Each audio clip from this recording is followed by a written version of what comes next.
el que res volia de donar les gràcies a Santiago Posteguillo per vindre a la biblioteca i als que han fet possible que estiguin així, com és Enrique, el representant de l'editorial Planeta, el llibreter Ximo Soler de la llibreria, el regidor del consistori, per permetre'ns fer aquest tipus d'events en aquesta nova biblioteca. I ara vos deixo en Santiago Posteguillo.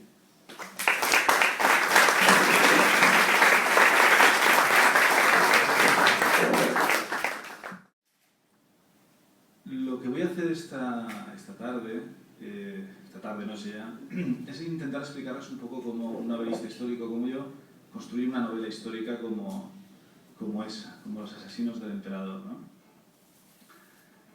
Una novela histórica tiene que arrancar siempre sobre la base de la documentación. Y una novela como Los asesinos del emperador, donde hay que manejar hasta 100 personajes, desde luego requiere navegar, adentrarte primero en aquel mundo para intentar entenderlo. Tenemos la enorme fortuna y a veces problema de que los romanos escribieron mucho.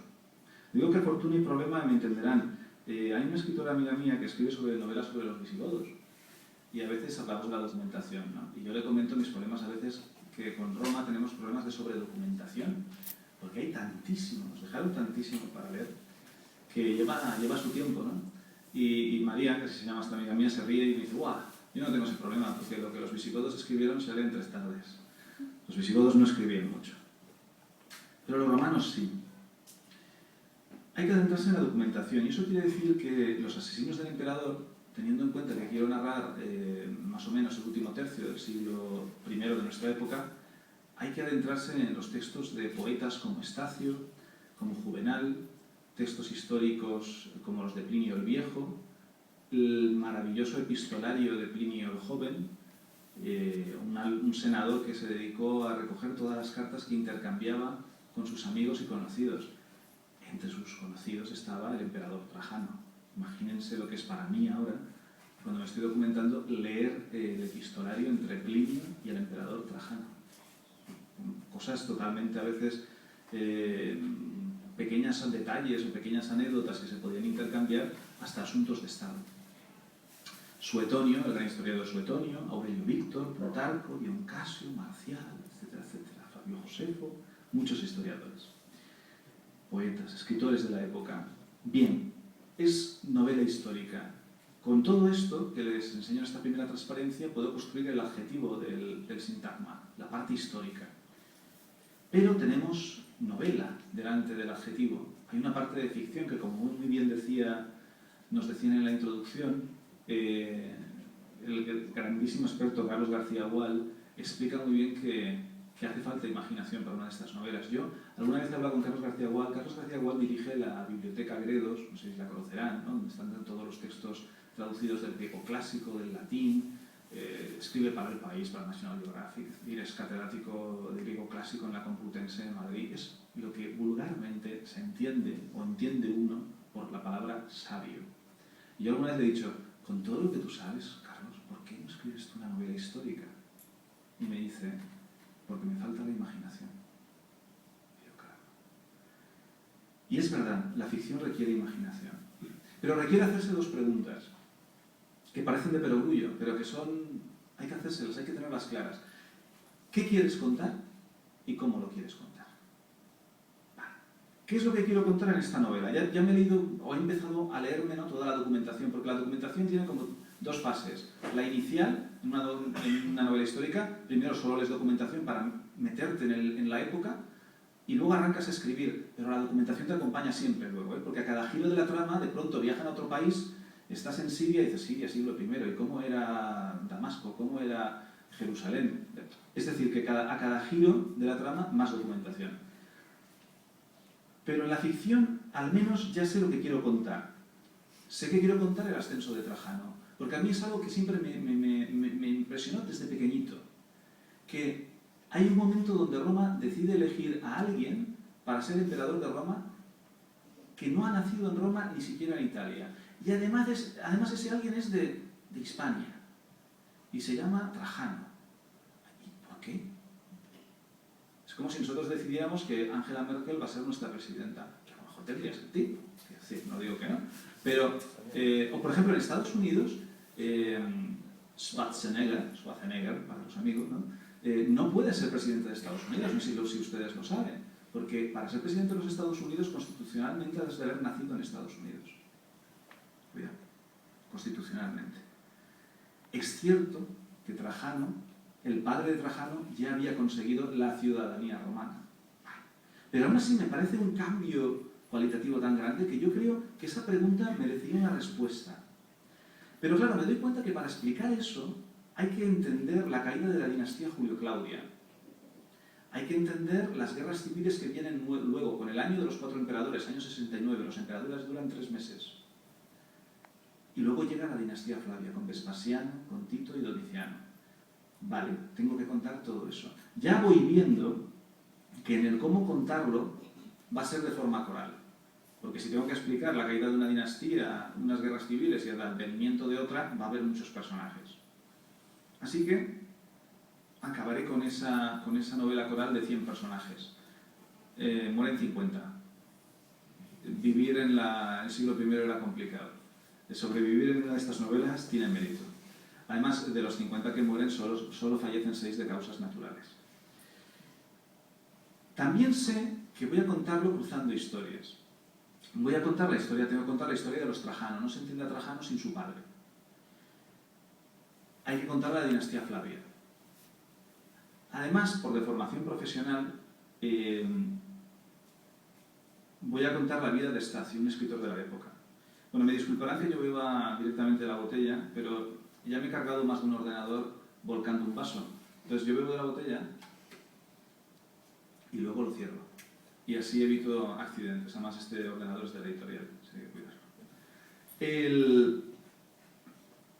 Estacio es un escritor que, si alguno de ustedes han leído la trilogía de Escipión, en el momento de la República, Plauto es un escritor que es contestatario, que se atreve a enfrentarse con Escipión, que no le importa arriesgarse por un amigo como Nevio, etcétera, etcétera.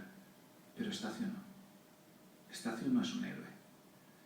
Los poemas de Estacio son Poema a la estatua ecuestre del emperador, o Poema al nuevo palacio imperial del emperador, etcétera, etcétera. Estacio vende su literatura. Sin embargo, en la vida privada fue un hombre honesto, bueno con sus familiares, bueno con su esposa, manumitió a sus esclavos, a uno lo adoptó como a su hijo. Era una persona buena en la vida privada, pero no era un héroe.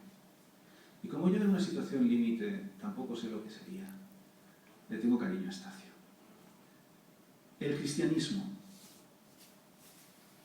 En el siglo I no podemos evitar ese tema. Hay que contar también en esa novela coral qué es lo que está pasando con el cristianismo. Y ahí pues tenemos ese personaje de San Juan, el último discípulo de Cristo vivo en esa época, que es un personaje estremecedor. La historiografía, bueno, ¿fue el mismo San Juan el que escribe el Evangelio y el que escribe el Apocalipsis? No está claro. La ortodoxia católica nos dice que sí. Yo, como no tengo afán de controversias, pues lo he dejado así. También porque narrativamente me va muy bien que ya de 100 personajes, pues que hagamos aquí uno solo y que sea todo el rato el mismo personaje. Aunque en la nota al final histórica que pongo lo explico, ¿no? Que históricamente no está claro. Pero desde luego lo que leo uno de San Juan es muy apasionante. Además me permite tener unos debates entre San Juan y el emperador Domiciano, donde chocan dos mundos, dos concepciones tremendas, en esa fase que decía Carlos García Gual de darles vida a los personajes. Muy bien, ya sé cómo contarlo, casi todo excepto el principio. Lo hago de forma cronológica, así es como hice la trilogía de Escipión.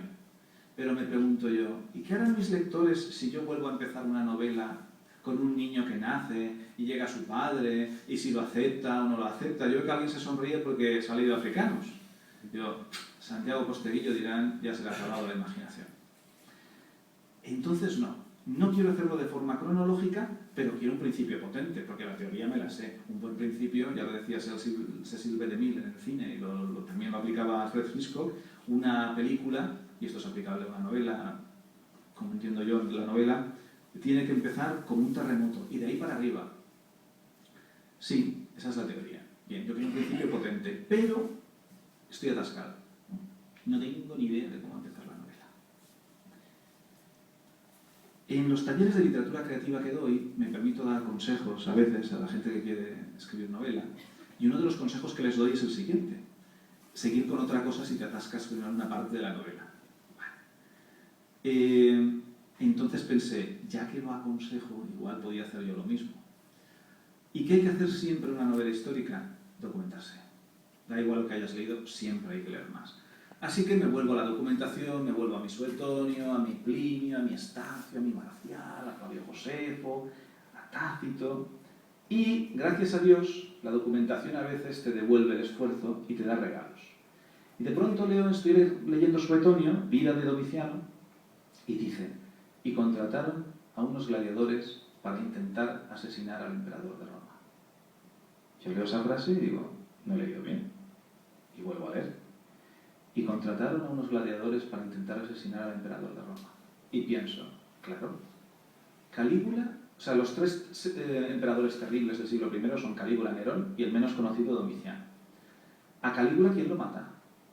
La Guardia Pretoriana. A Nerón, ¿cómo muere? Se suicida porque le abandona su Guardia Pretoriana. ¿Qué hace Domiciano?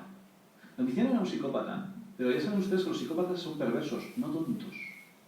Domiciano triplica la paga de la Guardia Pretoriana. ¿Qué hacen los pretorianos? Lo que diga Domiciano. Son insobornables. ¿Abandonar al emperador? No, jamás. Con él a muerte.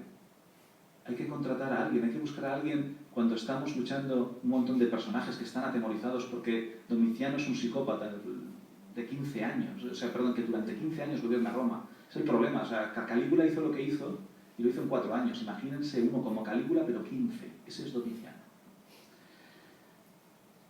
Y contrataron gladiadores. Digo, claro, qué mejores profesionales de la muerte. Ahí hay una historia adicional.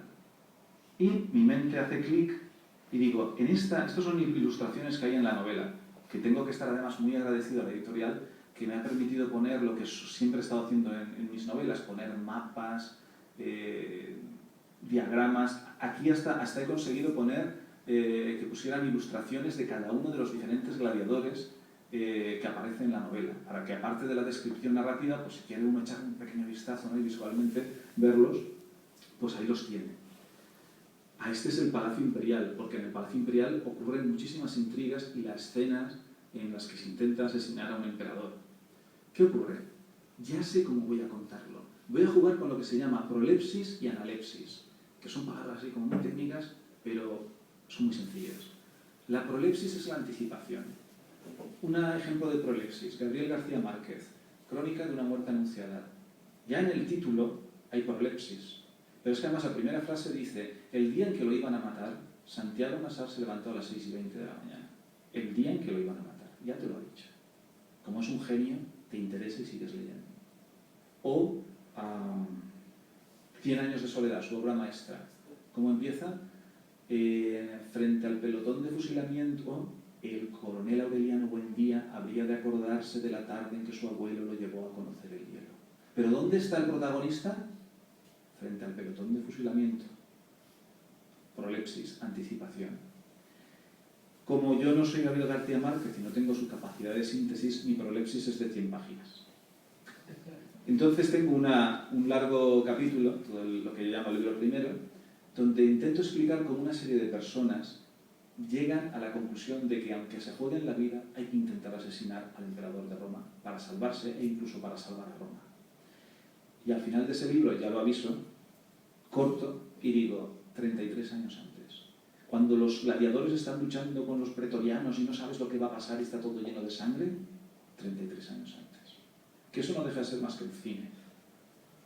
Eso es el cine. ¿Quién no ha visto una película que empieza a mitad, corta y vuelve otra vez para atrás? Y eso es, y luego empieza una larga analepsis. En inglés, flashback. En español, analepsis. Cuando la analepsis es muy extensa, que es lo que tiene esta novela, 800 páginas donde te vuelvo a contar la historia de todos esos personajes que tú has visto en una situación límite, pero que no sabes cómo han llegado ahí, pero tienes mucho más interés porque sabes dónde van a acabar todos. En ese Palacio Imperial, el 18 de septiembre del año 96, hace 1915 años. Eso se llama raconto técnicamente. Y ya sé que voy a contar así la novela. Ya sé lo que quiero contar y cómo contarlo. Solo me tengo que sentar y escribirlo. Voy a cruzar las historias de Trajano, los Flavios, Estacio, el cristianismo y la historia adicional de los gladiadores. He de dotar de vida a esos gladiadores. Porque es que Suetonio, el muy caradura, te dice que contrataron a unos gladiadores. No te dice quiénes, no te dice cómo se llamaban, no te dice por dónde entraron. Porque yo pregunto, por la puerta principal no sería. No oiga, toc, toc, no creo. Ahí nuevamente tiene que venir la imaginación. Es una novela que te permite navegar por todo el imperio de Roma. 1200 páginas pues te dan para eso, ¿no? Entonces, pues la idea es que el lector vea Roma, no solamente que vea la Roma más conocida, la del anfiteatro Flavio, es decir, el conocido del Coliseo, y pues no sé, los grandes edificios, el circo romano. No, además de todo eso, que también está ahí, por ejemplo, les cuento toda la construcción del Coliseo en distintas fases, etcétera, etcétera, con qué dinero se hizo, por qué, para qué, quién lo hizo, etcétera. Además de todo eso, me gusta contarles las alcantarillas de Roma, el vertedero de Roma, el espoliarium donde trocean a los que han muerto en el Coliseo. Todas esas cosas que normalmente no se cuentan, pero que también son Roma. Y hay que ir a Hispania, hay que ir a Legio, a León, a Itálica, la ciudad natal de Trajano, a Tarraco, hay que ir no sale directamente, pero sale Migrino, que es del Auro, de Liria, sale toda la frontera de Germania, sale el Danubio, sale la Dacia, por todo eso, por Siria, por Egipto, viajas en esta novela por todo el Imperio Romano. Hay asedios, hay emboscadas, hay luchas en el Rin, en el Danubio. Y además hay una cosa que siempre me preocupa en mis novelas, y los personajes femeninos. Porque una cosa que he aprendido escribiendo es que yo sepa, la humanidad más o menos está distribuida en dos mitades, al 50%, hombres y mujeres. Pero si recuerdan la primera transparencia que les he enseñado, los historiadores clásicos de aquella época, y si aún fuéramos a los historiadores hasta mitad del siglo XX, son todo hombres. Y los personajes femeninos, con minimísimas excepciones, por ejemplo, Cleopatra, Palmira, esta Zenobia de Palmira, que ahora ha recuperado José Luis Corral en su novela La prisionera de Roma, Hipatia, quitando esos pocos personajes, es como si no existieran. No sé, te preguntas, ¿estaban? Y cuando rascas un poquito, eso es lo que he aprendido en la historia, están, ya lo creo que están. En esta novela, por ejemplo, está Domicia Longina, la mujer de Domiciano, que es un reto como personaje para un escritor, es un regalo. Es una bella, hermosa y adolescente patricia romana, inocente, ingenua, que acaba siendo uno de los seres más terribles, tremendos y retorcidos de la dinastía Flavia, pero por pura necesidad de sobrevivir, porque estaba casado con un psicópata. Y con un psicópata hay que ser muy retorcido para sobrevivir. Es un personaje increíble. Es una persona que sobrevive a 9 Césares, que da a luz a quien tiene que ser César, es amante de un César, se casa con otro César, que es la persona que más sabía de Césares del mundo, Domicia Longina, no se la conoce. En esta novela, de hecho, mi editora dice, Santiago, tú dices que esta es una novela sobre Trajano, pero ella dice, esta es la novela de Domicia Longina. Y eso, yo me lo tomé como un gran cumplido. Por supuesto, hay muchos personajes secundarios femeninos, Antonia Cenis, la concubina de Vespasiano, Flavia Julia, la hija del emperador Tito, Domitila, una sobrina, etc. Hay muchos personajes. Y luego hay una sorpresa final también relacionada con los personajes femeninos. Les voy a mostrar cómo podría yo construir un personaje concreto.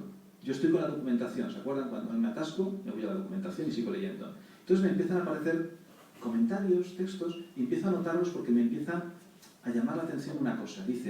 Nos dice, por ejemplo, Estacio en una de sus silvas, en medio de tanta excitación y lujos extraños, el placer de los juegos se desvanece con rapidez. Aparecen entonces mujeres, mal entrenadas en el uso de la espada, atreviéndose a luchar en combates de hombres. ¿Mujeres que se atreven a luchar en combates de hombres? Estacio, ¿qué me estás diciendo? Bueno, como Estacio es un poeta, y yo sé que exagera mucho, que ya lo he visto que exagera mucho para agradar al emperador, no me fío. Así que yo sigo leyendo, ¿no?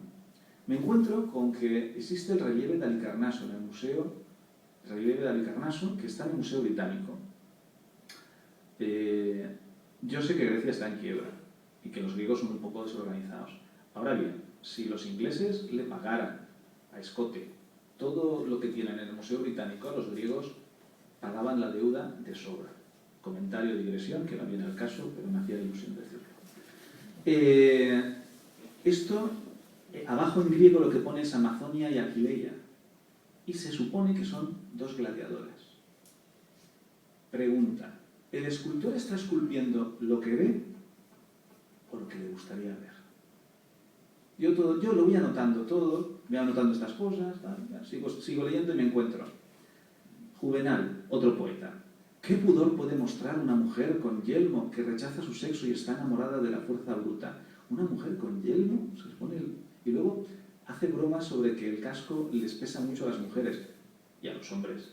Y yo no sé si ustedes habrán tenido la oportunidad, supongo que la mayoría no, de ponerse un casco de mirmillo, de gladiador. Pesan entre 3,5 kilos y 4. Pesa mucho. Pero es cierto, se ponían los cascos estos, luchaban las mujeres. ¿Es verdad que había luchadoras en la arena? Sigo con mis anotaciones y sigo incrédulo. Porque antes de meter algo en una novela histórica, me lo pienso mucho. Sobre todo si es algo que puede parecer transgresor, ¿no? Sigo leyendo. Marcial, hispano, por cierto. El beligerante Marte que te sirve con armas invencibles no es suficiente, César. Hasta la misma Venus te sirve. Quiere decir, Venus, las mujeres te sirven. Estos poetas me ponen nervioso con estas indirectas.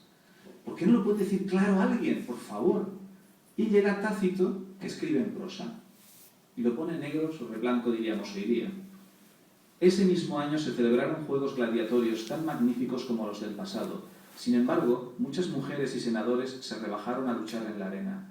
Muchas mujeres se rebajaron a luchar en la arena. Esta frase no es ambigua.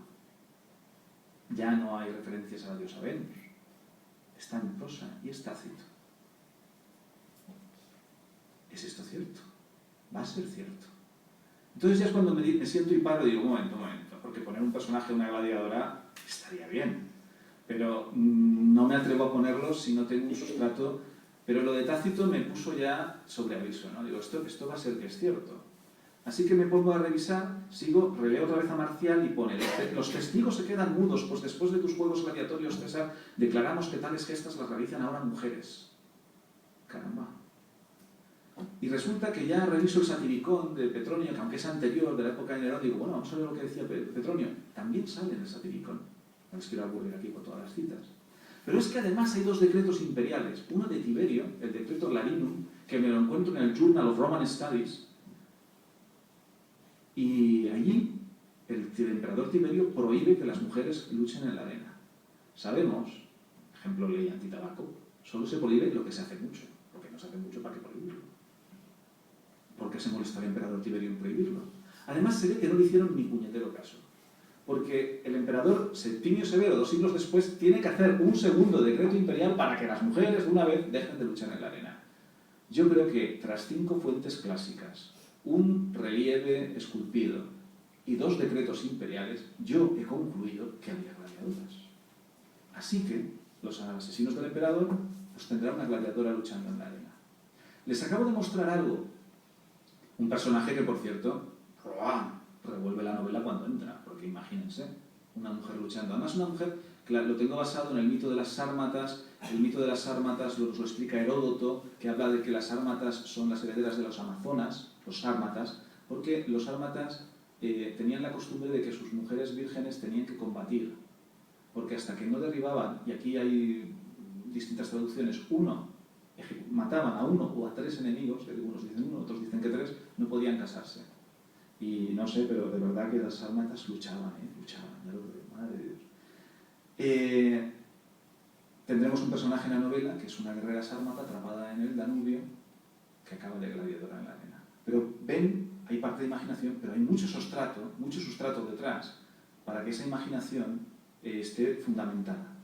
Sin embargo, mire, les voy a enseñar algo que ustedes creen que es cierto y les voy a decir que no. Este gesto, ¿cuándo lo hacen? Cuando hay dos gladiadores, uno ha sido derrotado y hay que decidir, ¿verdad? Todo el mundo asiente, por supuesto. ¿Y por qué? ¿Quién nos dice que eso es así? Es que hay un verso que dice polique verso. Vale, polique verso no es pulgar invertido, es pulgar girado. Si yo voy con ustedes en el coche, ¿vale? A mí el GPS no me gusta, nunca, siempre estoy discutiendo con él. Entonces, prefiero que ustedes me digan gira aquí o gira allá. Pero si usted me dice gira en el siguiente cruce, yo les preguntaré, ¿hacia dónde? ¿Hacia la izquierda o hacia la derecha? ¿Hacia arriba? ¿Hacia abajo? Girar no quiere decir, no indica la dirección. Lo que ocurre es que el pintor francés Gérôme pintó este cuadro en el siglo XIX, un gran pintor, por demás, un grandísimo pintor. Y aunque no se apreciará muy bien, porque sé que no se aprecia muy bien, hay unos, en la primera línea hay una serie de personajes que están con el dedo, con el pulgar hacia abajo, indicando que había que el gladiador que está en pie victorioso te ejecute al que está derrotado. Esto lo vio Hollywood y dijo, ya está. Y luego lo vimos todos y ya está. Y de ahí vienen. No se sabe cuál era el gesto, no se sabe. De hecho, se han encontrado en el año 97 unas vasijas en el sur de Francia donde un editor de los juegos, que es el que decidía si se perdonaba o no la vida, tiene el puño cerrado y abajo pone la frase y con eso se perdonó la vida del gladiador, con el puño cerrado. Entonces, unos creen que simplemente desplegar el pulgar en cualquier dirección, otros dicen que es este gesto de cortar, no se sabe. Algún gesto había, pero no está claro cuál, para indicar la muerte de los gladiadores. Por eso en los asesinos del emperador, en el momento clave, el emperador, digo yo, o narro, despliega su pulgar indicando la muerte. Pero no les diré hacia dónde. Yo no les digo, si lo leen, no pone hacia abajo. Lo que pasa es que ustedes ya construirán la imagen que quieran. Pero ven para que vean, ¿no? Cosas que uno piensa que no son ciertas, va y son. Cosas que uno cree que son ciertas, no son. O no se sabe. Los asesinos del emperador al final se transforman en un torrente de historias. Un torrente de historias que se puede resumir en este pequeño texto. Tenemos el 18 de septiembre del año 96. Hay un plan perfecto. Un plan es un día diseñado para escribir la historia. Pero cuando todo sale mal, y todo le sale mal, la historia ya no se escribe, se improvisa.